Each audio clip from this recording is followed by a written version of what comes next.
Hi, I'm Britt Polson, and I'm devoted to bringing more of the heart experience and more so the heart expression to the world. And so this is an invitation to you to reflect on your own heart, to open up your heart, and really to experiment with seeing the world more from a heart perspective. So in Saint Exupéry's book, The Little Prince, the fox says to the little prince, "It is only with the heart that one sees rightly. What is essential is invisible to the eye." And so there the eye is representing the head and the analytical and the kind of a separation mentality that divides and calculates with the world. And it's saying that it's with the heart that there's something essential that can be known, that can be seen. And that's what I'm advocating here, is that the heart is an organ of perception that actually detects something essential in the world. And as we step into that heart perception, it gives us a different reality. It gives us a different experience of reality. And that's the invitation of this video. So there's the old phrase, the fish knows the water last. And so in that, there's a sense of we are so inundated by something, and it's so ubiquitous, it's so all around us that we don't even notice it. And so same thing with the fish. It's like the water is around the fish all the time. The fish doesn't notice it. And I'm advocating that that is the experience of the heart. That it's some way that the heart is always with us, it's always perceiving, it's always processing, it's always knowing. So if it is so much like the water to the fish, how do we know it? How do we wake up to that? And especially as we come from a head perspective and want everything measured and logical, and if it doesn't fall under the scrutiny of the scientific method, it gets excluded. It as non-existent or silly or fantasy. But it's not real. And what I'm saying is that there's something out there that the heart knows that is real. That is just as real, if not more real, than the physical world. Yet just as the fish, it's not concerned about the water. You know, it's focused on, that little fish there, that could be my next lunch. I'm hungry. I'm focused on the fish. I'm not paying attention to the water. Or it's like, a big fish, it's going to get me. And the whole reality of the fish is survival mode. And focusing on what's happening within the water. And so it does take a shift for the fish to say, oh, there's something all around me. And that's the shift that I'm inviting here. Is that it's not just about how can I pay my bills, or how can I get people to love me, or how can I get attention, how can I, or focus on my health. Those are all important things. But the invitation here is there's something more subtle, but just as important, that the heart can know, and that this is an invitation to wake up to. The head comes from the perspective of separation. The head is trying to make sense of the world. It's trying to help us to survive. And it makes sense. It's like, hey, here's the tiger coming after me. I need to run. Here's the bill collector coming after me. I need to run. Or there's the food. I need to run after that. But it's all very black and white. This is for me, that's against me, here's my tribe, they're for me. So, or there's an enemy in the tribe. But it's all more black and white. Where the heart is more looking at connection. So just to understand the head a little bit more, it's analytical, it's coming up with separation. Even when it has commonality, it's mostly by saying, hey, I'm dividing these into their separate boxes, and then coming back and saying, oh, well, these two are blue, so they'll go together. Or these two are warm, so they'll get together. But it's based on separation primarily. So the head gives us our empirical data based on the physical measurement in the physical world, or it gives us the logic of philosophy, logic of just having things make sense. And in our modern era, we're saying head good, or better, logic is good, empiricism is good. But heart, the ambiguous, I don't know about that. That's not real. So the heart sees things through connections. It sees things in relationship. It sees things together. And in the end, we have an experience of connection that actually tends to move us, touch us. And so as we open the heart, we begin to see interrelationships between things. But there's also something where we actually feel more present to what's happening, more present to other people. So with the heart, we have experiences where actually all of us can relate to that. Most all of us have said, oh, that touches me. Oh, that moves me. Or like, oh, that's really meaningful. And each time we say that, there's a tendency to touch the heart or to gesture toward the heart. So that's why this is more metaphoric, or even more so metonymy, which means that it's a metaphor, but it's related to something that's here. We're just not making up something. There's something in the heart that actually is doing this work, literally. It's not literally physical, it's actually literally imaginal, or literally emotional, or literally spiritual, or literally psychological, or metaphorical, whatever it would be. But there's something going on here with the heart that helps make those connections. And then we gesture toward the heart. We don't say, oh, that really touches me. Or that really touches me, and touch our knee. There's something directly related to the heart that connects us with that experience of being moved. So that's one piece in understanding the heart. There's a second whole piece here in terms of it's not just all internal. What I'm advocating for is not just, oh, I'm having this internal experience here. What I want to advocate that there's something there where the heart is connecting us intimately with this reality out here. That is not just physical reality, that it's an imaginal reality. You know, using electromagnetic field as a metaphor. If you're seeing this, it's because there's an electromagnetic field filling this room with light and filling your room with light. Coming from whatever's projecting this for you. That's the electromagnetic field, and it's as real as this chair. And what I want to say is, just as the electromagnetic field is as real as this chair that I'm sitting in, that the imaginal field is similarly just as real. That there is an imaginal, emotional, metaphoric, psychological, there's a legitimate field that just as the electromagnetic field could not be measured for a long time, that energy of the electromagnetic field could not be measured, that right now we can't measure the imaginal heart field. But to play with the idea that it is there and it is legitimate, and the heart as an organ of sensibility can detect that and is moved by that, and similarly can move it. So the heart is about connection, but it's also about the connections within this imaginal field.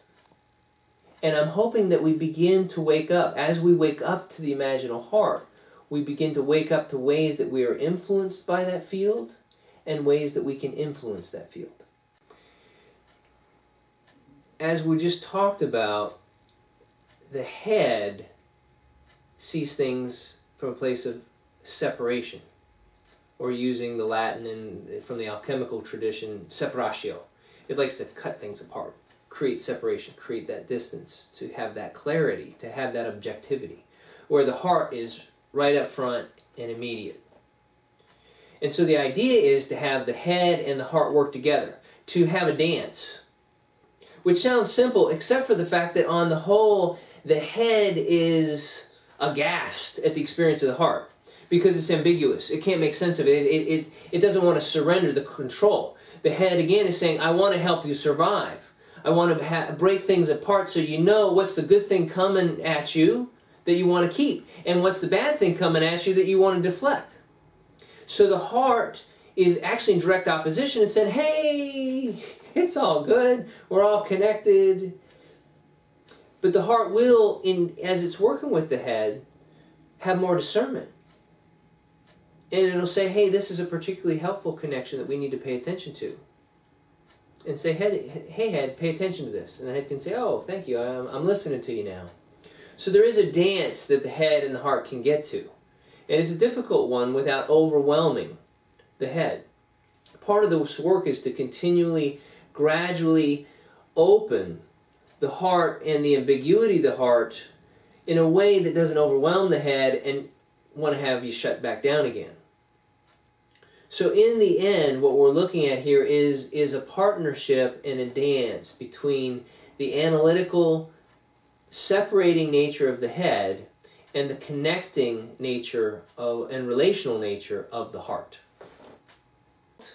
There's a Rumi poem where part of it states, out beyond all ideas of right and wrongdoing, there is a field. I'll meet you there. Let me say that again. Out beyond all ideas of right and wrongdoing, there is a field. I'll meet you there. And Rumi, one of the greatest poets on the heart, is inviting us to transcend the head in that moment and say, hey, there's something beyond the black and white. There's something beyond the right and wrong. There's something beyond the measurable, something beyond the logical. And it is a field. And I like that metaphor because it's both a literal field in the poem, where you can imagine being off in a meadow, meeting someone in a place of peace. But I believe that it's also actually another literal field that is the imaginal field that is not make-believe. That says, I'll meet you in the imaginal field. I'll meet you, I'll join you in the imaginal field. And that is the only place where we can join. It is the only place where we can meet, is in the imaginal field. So to help this be more meaningful and more pragmatic, I want to give an example that came from the leadership consulting and coaching that I do, to illustrate that it's not just in our dreams or in our personal relationships or going to a museum and appreciating the art, but there's something practical about stepping into the reality of the imaginal heart. And so in this example, I'm working with a client who's an owner of a mechanical engineering firm. And because of the recession, there's a focus on software companies or medical companies. And my client has absolutely no interest in these companies. And there's kind of a sense of deadness as he's working with these companies, although that's where the revenue is. Through our work, what we found is he has a passion for the user experience, for the end client. And so we did a lot of work to get in touch with that and to step into it, at least in his own mind. But then when it came to take action, he wasn't doing anything. And so we get a game plan. He'd go out and do nothing, come back. I'm holding him accountable, but he's not doing anything. But I'm saying, what's going on? Hey, what are you doing? And finally he got to the point where he said, you know, it's funny because in here it makes sense. And it makes complete sense, but once I go out there and I start to send out the email or make the call, it actually makes no sense to me. And I said, that's reasonable, because this only makes sense from your heart. As you're going to send the email, your head's full gear. It's like, what's the logic of this? And it's not making sense from the head's perspective. But as you step into your heart in the work that we're doing, that's where it makes lots of sense. And most clients don't turn on a dime like this fellow. But he turned like that. And he said, that makes complete sense. And from that moment on, he went on full bore. He went and he sent out emails. He called his team together. And when he talked about it with his team got excited. And then when he went out, he had actually it was a client kind of a town hall type meeting. It was 50 to 100 people, but lots of folks, where he spoke about this, and the clients and potential clients got excited about it. And it became a differentiator. And so rather than everybody going for medical, everybody going for software companies, and it became a way of this company further differentiating its already high quality status, and it's already well known for the work that it does, and its good quality.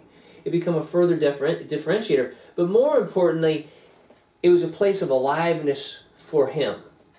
And that aliveness was contagious and inspiring to other people, and actually have moved the company from a place where I experienced the deadness of it when I go into the company to a sense of aliveness and energy and movement now. In spite of the economy, in spite of what's happening in these industries, there's a momentum there that he can key off of.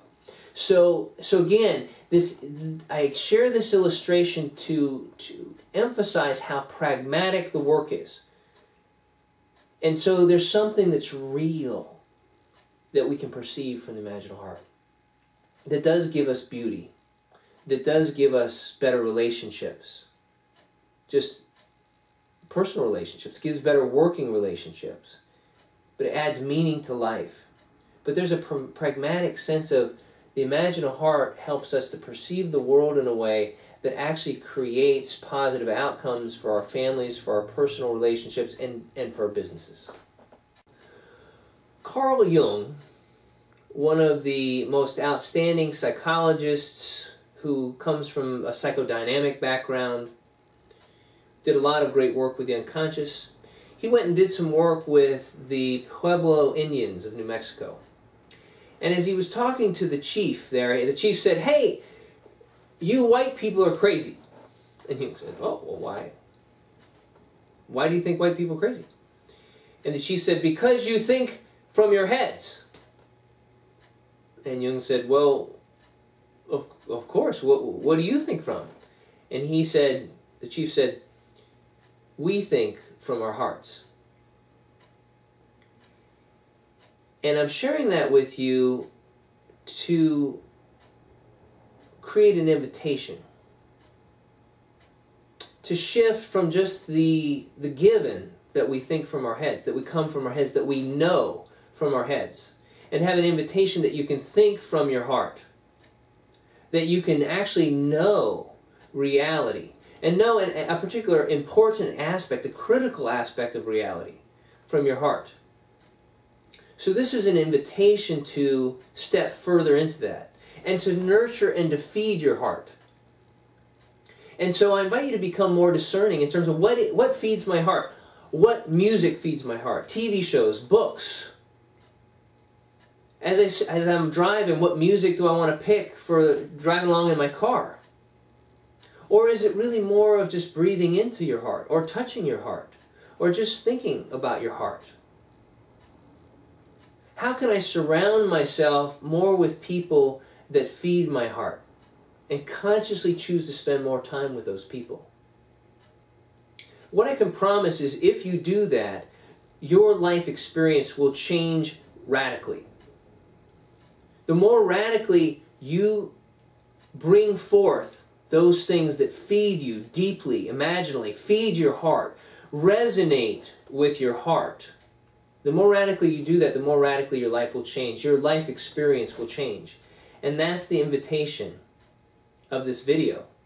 And that's my invitation to you, is to take the risk to open your heart and experience the reality that the heart can bring you. Thank you for taking the time to listen to this.